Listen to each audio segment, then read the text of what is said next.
Knights of Guinevere is genuinely one of the most charming things I've ever seen. A lot of people are breaking this show down, talking about every minute detail they possibly can. I want to take a step back, relax, and discuss these characters and the underlying message that goes throughout this entire pilot. Dreams. One thing I think Dana is really good at is the character journeys and growth that happens throughout a story. Obviously that can't fully happen within a singular pilot, but we got some taste on what to expect if this ever were to be picked up. The two main characters are Andy and Frankie. The pilot starts us off with them as children at a claw machine. Don't know where they are exactly, don't know how they got there, but it's clear from their behavior and body language that they snuck in to play this claw game. After countless and countless of failures and getting more and more frustrated, they decided to leave, and that's when they saw her, a Gwendroid, in the most beautiful princess getup. It seems like her presence makes you feel like you're in a safer, comforting place. Somehow Frankie did something to her finger. She said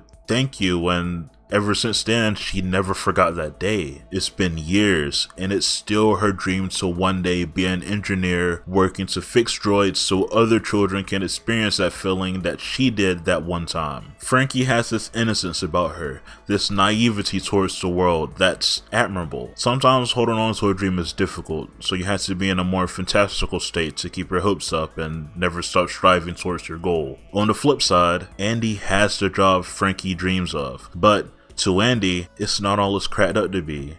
She struggles. Her state of mind is more on the realism side. She has a lot of work to do at home, somehow trying to get a week's worth done in a night. She's almost at her wit's end. Her and Frankie are a duo for this reason. I feel like when one is down, the other knows exactly how to lift them up. With Frankie, Andy's able to dream about things a little. With Andy, Frankie gets to see what reality would be for her if she were to get that engineer job. But she still wants it. It's worth it to her. One day at her junk boat job, things are falling from the theme park in the sky as usual. Stuffed toys, random scraps. Uh-oh, it's a Gwendroid. And this one seems a lot different from the typical princess we looked at before. Quick break. Now that the Gwendroid's here, I do want to talk about them. We don't get much details on them, but they're the mascot of this theme park. But also, for some reason, they don't want to be here. They feel alive. The show starts off with us seeing Olivia drag it seemingly by the entrails and it moving like an animatronic at first until it seemingly regains sentience and jumps to its doom. All Olivia says is she'll just fix it again. Even after the time skip, hearing the news about this one that escaped to the surface, she freaks out while clearly sick and barely alive seemingly, hoping that she's okay. But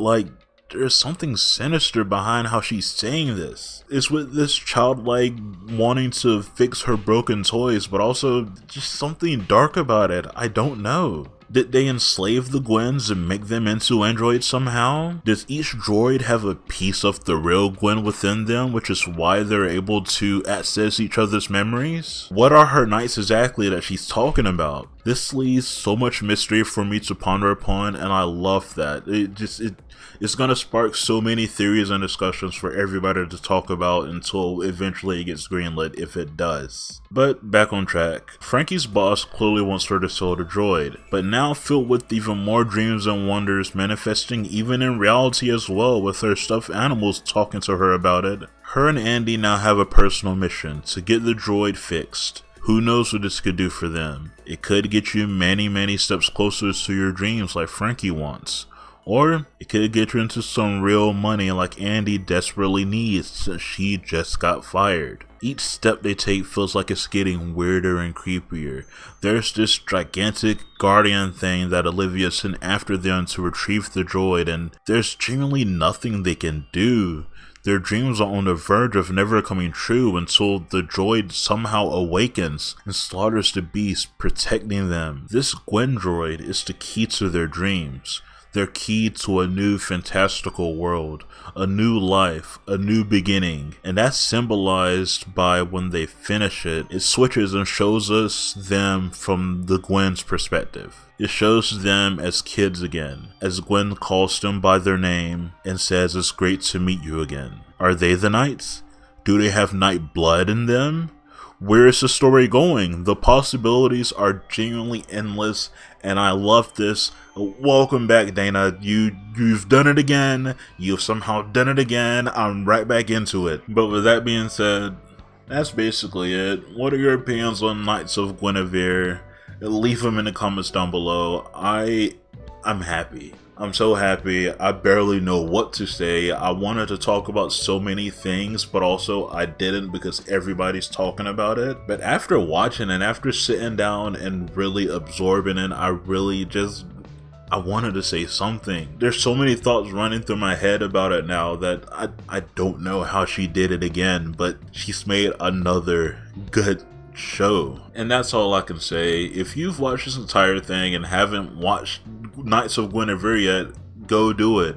Why are you watching this? You should be watching that. That's 26 minutes you won't regret it for your life. Do it now.